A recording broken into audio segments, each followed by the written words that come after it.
Aloha Pa. My name is Rebecca Osvold, and this is my husband, Howard Osvold. We are members of the Baha'i faith who live in Talent. The Baha'i faith has no clergy, but teaches the individual's independent search for truth, and members are happy to meet with those who wish to learn more.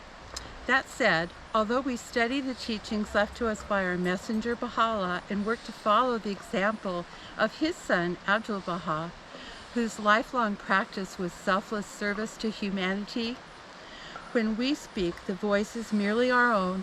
Our understanding as individuals holds no authority over anyone else. The Baha'i faith teaches the oneness of all religions, the oneness of God and the oneness of mankind, that in truth, quote, the earth is but one country and mankind its citizens, end quote.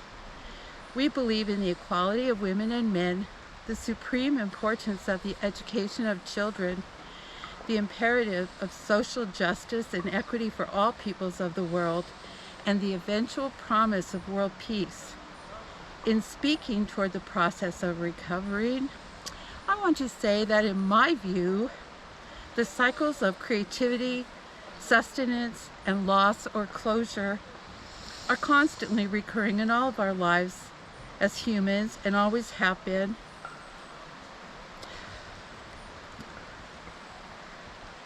Through these tests and trials, progress is necessitated.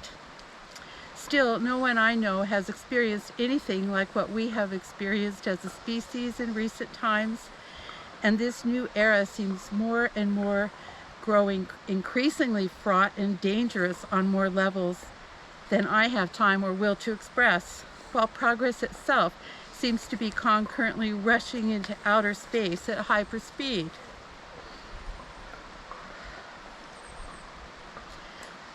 Concern for consequences seems to shatter into a million tiny bits. We cannot compare our own small suffering in our family to that of so many others in this region and around the world whose lives are at this point almost utterly incomprehensible and whose survival is far from guaranteed. But suffice it to say, simply staying human seems once again to be a greater challenge than ever that we can remember in our own lifetimes. The Baha'i community practices faith in action.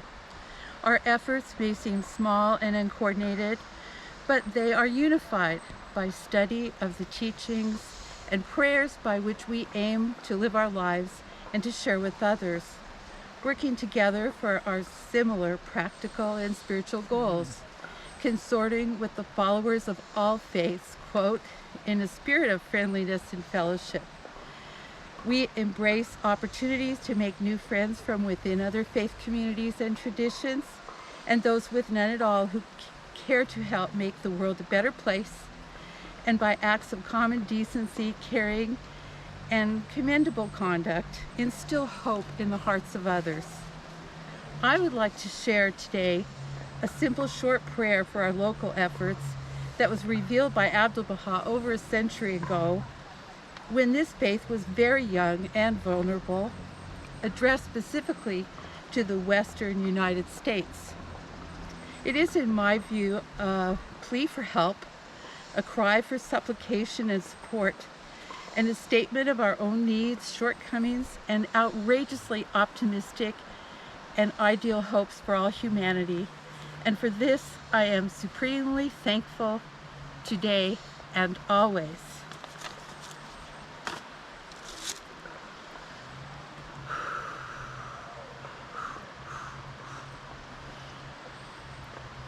Oh God, this is a broken-winged bird, and his flight is very slow. Assist him so that he may fly toward the apex of prosperity and salvation, wing his way with the utmost joy and happiness throughout the illimitable space. Raise his melody in thy supreme name in all the regions. Exhilarate the ears with this call, and brighten the eyes by beholding the signs of guidance. O Lord, I am single, alone, and lowly. For me there's no support save thee, no helper except thee, and no sustainer besides thee. Comfort me in thy service. Assist me with the cohorts of thy angels. Make me victorious in the promotion of thy word, and suffer me to speak out thy wisdom amongst thy creatures. Verily thou art the helper of the weak, and the defender of the little ones. And verily thou art the powerful, the mighty, and the unconstrained.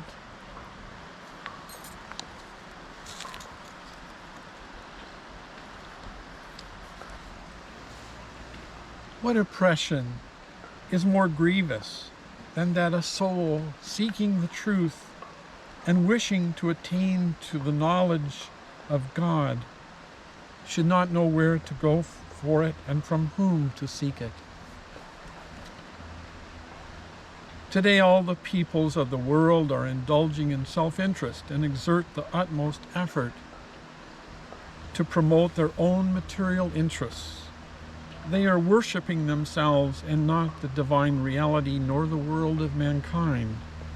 They seek diligently their own benefit and not the common weal. This is because they are captives of the world of nature and unaware of the divine teachings of the bounty of the kingdom and the Son of Truth.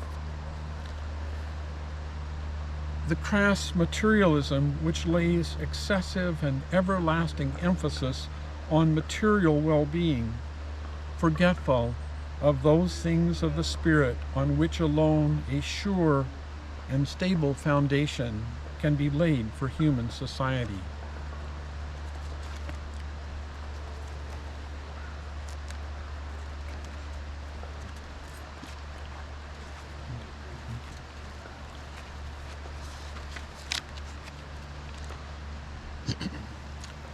O Son of Man, veiled in my immemorial being and in the ancient eternity of my essence, I knew my love for thee.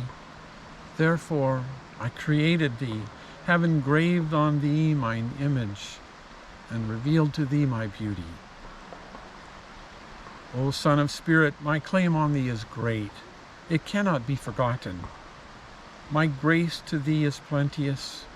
It cannot be veiled. My love has made in thee its home. It cannot be concealed. My light is manifest to thee. It cannot be obscured. O Son of Man, I love thy creation, hence I created thee. Wherefore, do thou love me, that I may name thy name and fill my soul with the spirit of life. Only when the lamp of search, of earnest striving, of longing desire, of passionate devotion, of fervid love, of rapture and ecstasy is kindled within the seeker's heart, and the breeze of his loving kindness is wafted upon his soul, will the darkness of error be misspelled? Will the darkness of error be dispelled?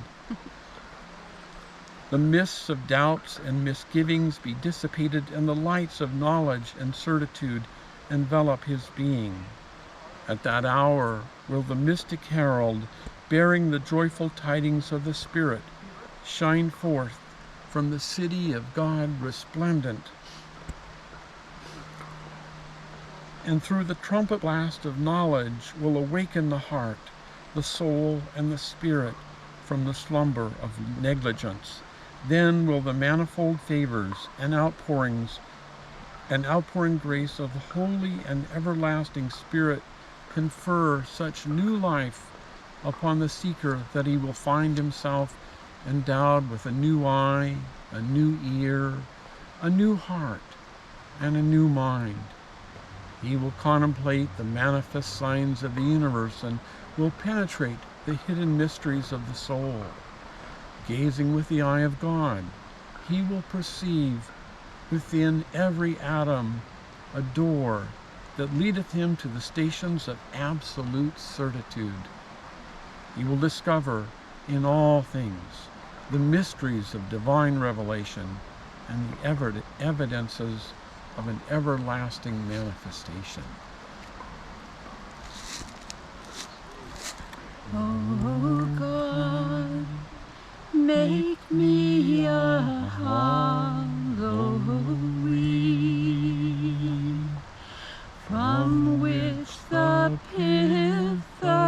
myself hath been blown, that I may become a pure channel, through which thy love may flow unto others. Thank you very much.